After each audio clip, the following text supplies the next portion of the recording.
Chapter 4 The Beatings Begin. Summer was here, school was out, and I had become part of the in crowd. I was no longer the new kid in school. I studied everything and everyone around me. Still, I shied away from the personal attention. I was embarrassed to talk in front of girls or in class, and I had a serious case of stage fright. I learned how to draw and developed a knack for writing poetry. These things got me unwanted attention from the teacher, so I mostly kept them to myself. I loved school because I felt special there. My first full year at Von Humboldt School went by too quickly. I didn't learn enough, didn't hang out enough. It was over before I could enjoy it fully. George, Noel, Julio, and I started making plans to join a little league team at Humboldt Park. We always tried out for teams, but we wouldn't play if we didn't get all on the same team together. A firefighter that lived in the neighborhood told us that if we got in a team together, he would coach us. Finally, a team we could all play on together. Pedro, my stepfather, had other ideas about what my sisters and I were going to do all summer. Pedro demanded that we stay home or in the vicinity of home while he was out with my mom showing off his newborn. All of a sudden, I was not allowed to go to Humboldt Park or to hang around with George, Noel, and Julio. I complained about wanting to play on the Little League team with my friends.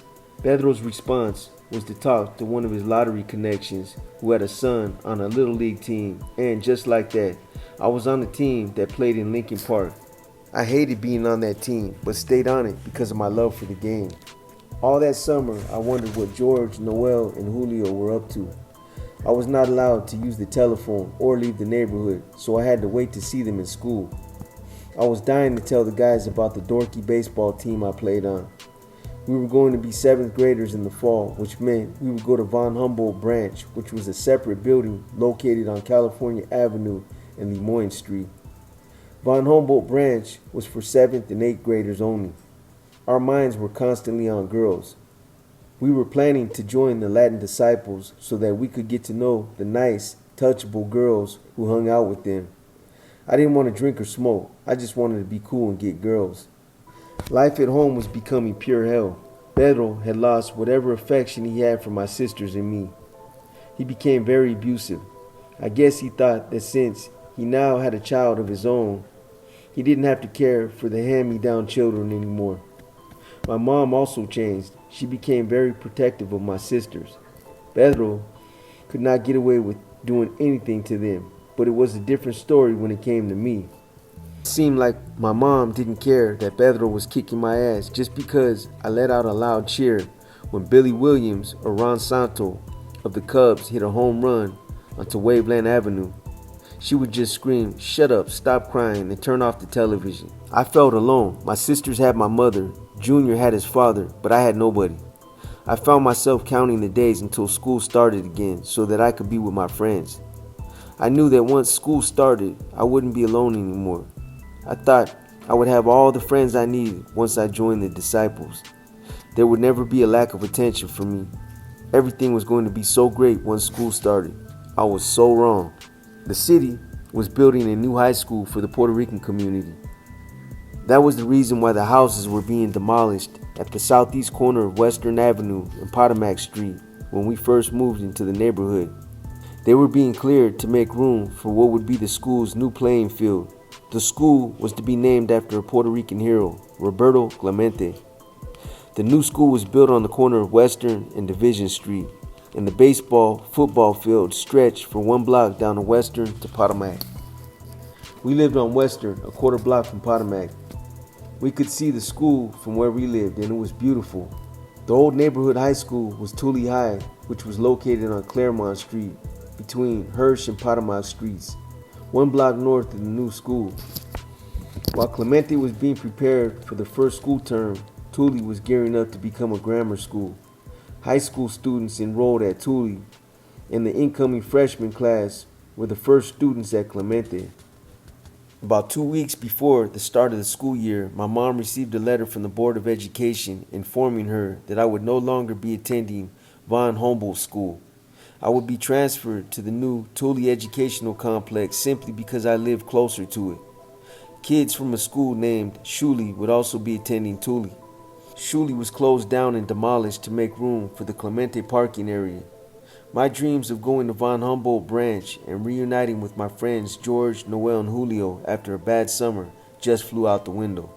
Not going back to Von Humboldt felt like when we left Puerto Rico to come to Chicago. I would have to make new friends and find out where the hangouts were. Or I could try to sneak over to Von Humboldt every day after school and hang out with the boys. I decided to make new friends. I was afraid of the beating I would get from Pedro if he found out that I was hanging out with my old friends behind his back. I had to face the fact that my buddies would soon become just a memory. Even though they lived just 6 or 7 blocks away, it was like they lived in another country because of Pedro's newfound attitude. The first day of school that summer was different than I expected. Instead of being in a group where everyone wanted to hear what I had to say, I was an outsider being talked about. Because of this, school became boring and not worth going to. I went from being the honor roll at Von Humboldt to being an average student at Tully. I became a class clown, hoping for attention. There was a group of boys that lived across the street from where I lived. I got the nerve to talk to them because they were always outside playing catch. Our mutual interest in baseball brought us together. Finally, I had some new friends. The new friends were 5 brothers. The oldest was Geraldo. He was in high school. He was the type of guy who didn't like trouble and always had some good advice for younger kids than he was. The next one was Rodolfo. He was about a year or two older than me and was very popular in the neighborhood. His nickname was Papo. He was short in stature but very muscular and cocky. He had a reputation for being a bully. The third brother was Ernesto. He was the same age as I was. Ernesto was pretty laid back and easily influenced by others. Everyone thought he was gay, but he was far from it. The other 2 were twins, Antonio and Jaime. These guys were always together and kept to themselves most of the time. Papo, Ernesto, and I were all in the same classroom because Papo had flunked grade school. The brothers knew me as the guy who was always getting his ass whipped by his parents. They had seen my mother slap me around on the street in front of our house on several occasions. They had seen her and Pedro beating me through the window. I was embarrassed when they told me this. The guys made light of it, then never mentioned the incidents again. As time went by, Papo and I became good friends. He said he got along with me so well because I wasn't afraid to hit him back. Actually, in the incident he was referring to, I hit him back because I thought he was playing around with me.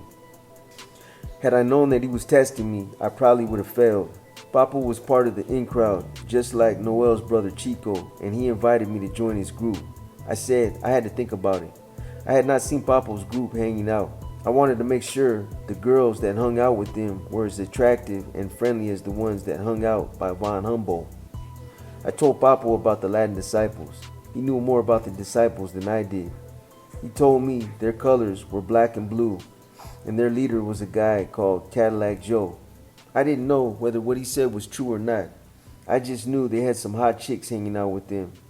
I asked Papo the name of his group. He didn't tell me. All he said was I would find out soon enough.